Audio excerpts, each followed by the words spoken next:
Hello. Welcome to my channel, my dear friends. My name is Avilash and I'm a trader next door.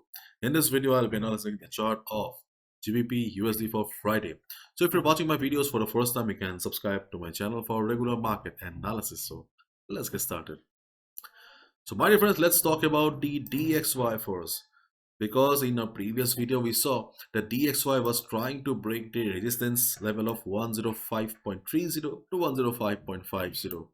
We also talked about the possible formation of the head and shoulder pattern, and surprisingly the pattern worked and we saw market falling. DXY is coming down again. Overall, the structure of DXY, as we all know, is bearish. Okay, sellers are dominating the market right now, and now the important level will be 104.15.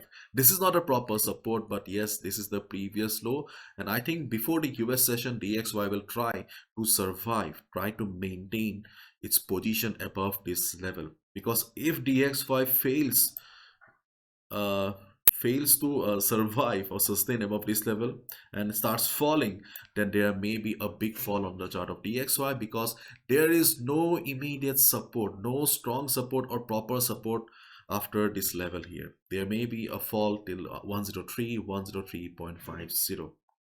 So this level will be very important, and the 50 moving average played the role of the dynamic resistance, and the previous support, which was 105.30, 105.50, is really acting as a very strong resistance for DXY. Now let's head towards the chart of GBP USD. Okay, but before I talked about GBP USD, I would love to show you the economic calendar today. We have PPI coming up. PPI is not a very very crazy market driving event, but because mostly the market is waiting for the next week CPI and the Fed's meeting, but still we can see some movement volatility during the day. So traders, be careful when the news will be out, especially beginners, new traders, and traders with low capital. The expectation, the forecast is 0.2%. Previous was also 0.2%. Okay, so let's see how the result turns out. Usually PPI, producers price index, implies that if there's an increase in PPI, generally it's considered that inflation is coming up, so there may be some volatility on DXY. Let's talk about GBPUSD. As we all know that GBPUSD is a clean uptrend right now. Market is clearly forming higher highs and higher lows. Okay, so undoubtedly this market is an uptrend, but right now standing at 1.2273, and the only support on the chart of, or only visible support on the chart of GBPUSD is the trend line. The trend line is working as a beautiful dynamic support, and right now the market is trading far away from the trend line. So from risk management perspective, the current level is not ideal for any buy position, because our risk to reward ratio will not match. If I take any buy position here, and if I cannot put my stop loss here, because the stop loss will be huge.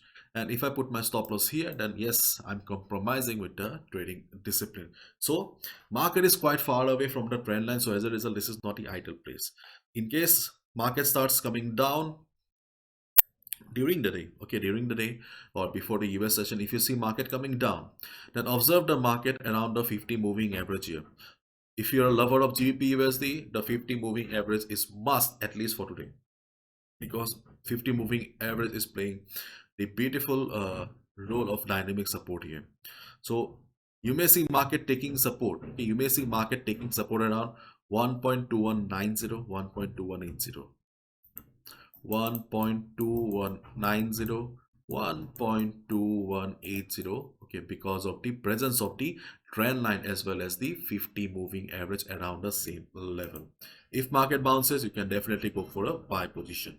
And in case you see market breaking the support and going down because of the news, there may be some volatility. So if market fails, market fails to take support at the trend line or the 50 moving average, the next support will be 1.2060 to 1.2030. This level will come for the rescue. Okay, so these are the two important levels on the chart of GBPUSD. Okay, if market comes down. And on the other hand, we have 1.2380, 1.2400 as the resistance. Okay, Though the chart looks very much similar to the chart of Euro USD, but on the higher time frame, we can see that the chart of Euro USD looks stronger. Okay, this is a weekly chart of GBP USD, and you can see the market has still not crossed the dynamic resistance here. And somewhere down the line, market is also struggling here as well. So as a result, you must observe the market GBP USD around 1.2380, 1.2400. Usually I do not recommend taking a sell position in an uptrend market, but yes, from this particular level here we may see some reversal. Okay, if market reverses, if you're an experienced trader, you can consider taking a sell position. If you see market forming a bearish engulfing pattern, shooting star pattern around 1.2400, you can take a sell position, but keep in mind following proper risk management only. But if you're a new trader, beginner, you are in a very tight spot, not in a position to lose any money, then you should strictly follow the trend of the market, and you can avoid also. But I think that we have some buying opportunities, sorry, selling opportunities around 1.2380, 1.2400. This may act as the next resistance for GBP USD, because unlike the Euro USD, GBP USD has not crossed the resistance yet. So let's wait and watch. I think we may get some opportunity here, and we have some buy opportunities here as well. These two are the levels. So 1.2400 will be the weekly resistance for the market. The weekly closing will be very, very important. Yeah, not only for GBP USD but for all the pairs, because we only have hardly 10 to 12 days left. Okay, because after 28th of December, the market will become slow. Okay, because Christmas and New Year is round the corner, so mostly the market will be stagnant till first week of Jan. Yeah, let's wait and watch. Anyways, follow proper risk management. Do not gamble with your hard-earned money. Bye bye. Take care.